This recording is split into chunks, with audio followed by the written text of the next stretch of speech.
Bonjour et bienvenue chez Contalia. Nous allons aujourd'hui consacrer le zoom de la fiscalité à des questions relatives au registre des immobilisations et des amortissements pour les BNC, les bénéfices non commerciaux.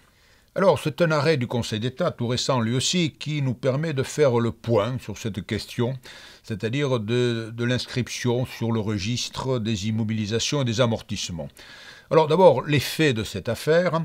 Il s'agissait d'un médecin radiologue qui était locataire de ses locaux et qui avait fait des travaux d'aménagement importants dans ses locaux, précisément pour pouvoir exercer à l'intérieur donc son activité de radiologue. Donc travaux importants avec des honoraires d'architecte, en fait les travaux eux-mêmes, l'ensemble. Et la question qui évidemment était posée était la suivante: est-ce qu'il pouvait inscrire ses travaux d'aménagement sur le registre et pratiquer et déduire les amortissements? Alors, il faut d'abord rappeler les grands principes, tels qu'ils résultent de la jurisprudence, mais aussi de la doctrine administrative ancienne. Au fond, en matière de BNC, s'agissant de l'inscription sur ce registre, on distingue, je vous le rappelle, trois grandes catégories d'éléments. Premièrement, les éléments qui sont par nature affectés à l'activité professionnelle. Alors ceux-là doivent obligatoirement figurer sur le registre.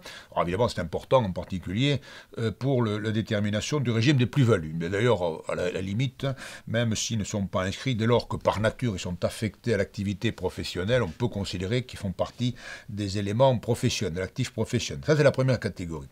La deuxième catégorie d'éléments qui peuvent figurer sur le registre, autrement dit, le contribuable n'est pas obligé de les inscrire, mais il peut les y inscrire. Ce sont les éléments qui présentent une utilité pour l'activité professionnelle.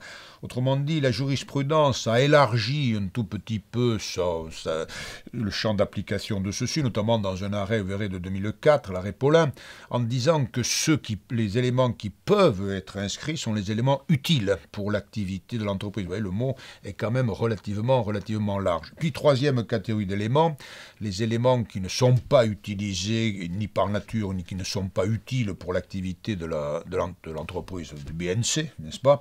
Alors ceux-là ne peuvent pas être inscrits sur le registre. Donc ces trois catégories d'éléments. Et là, sur ce point précis, le Conseil d'État, non considérant un peu rapide, là, confirme ceci.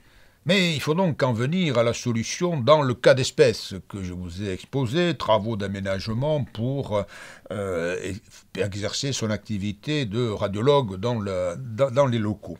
Alors, il s'agissait, c'était là que le problème était un peu plus ardu, il était locataire de ses locaux, il fait ses travaux, et alors le Conseil d'État, en considérant de principe, dit mais dans ce cas, les travaux d'aménagement peuvent être inscrits sur le registre, dans la mesure où l'on peut considérer que pendant, en tout cas la durée du bail, l'intéressé, le BNC, en l'occurrence le médecin, pouvait être considéré comme propriétaire de ces aménagements, n'est-ce pas? Donc il a posé ce principe, même si le médecin, enfin le BNC en l'occurrence, n'était simplement que locataire.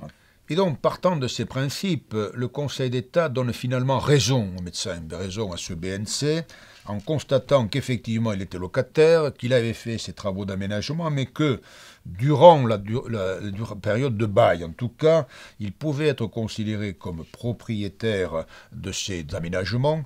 Dès lors, le Conseil d'État lui donne entièrement raison en disant effectivement il pouvait inscrire ses travaux, ses aménagements sur le registre, il pouvait du coup aussi amortir ce genre de travaux, ce qui pour le médecin évidemment était un avantage non négligeable. Vous voyez, l'apport de cet arrêt, c'est donc ceci, ces travaux d'aménagement qui peuvent être inscrits alors même qu'il était locataire des locaux. C'est ça l'apport essentiel de cette jurisprudence.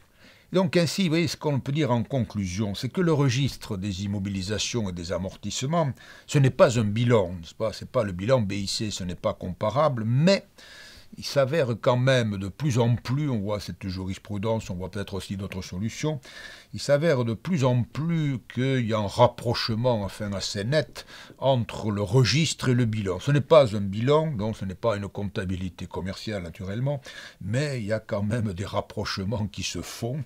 Je vous rappelle qu'il y a quelques années, on a failli simplement, supprimer la catégorie des BNC et avoir une catégorie unifiée des bénéfices, ce qu'on appelle appelés professionnels, vous voyez, des professionnels indépendants, ils sont BIC ou BNC.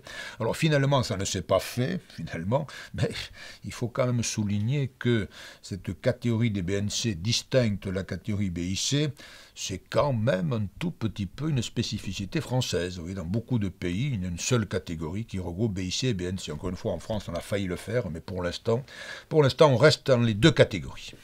Je vous remercie et je vous donne rendez-vous pour un prochain rendez-vous de la fiscalité. Au revoir.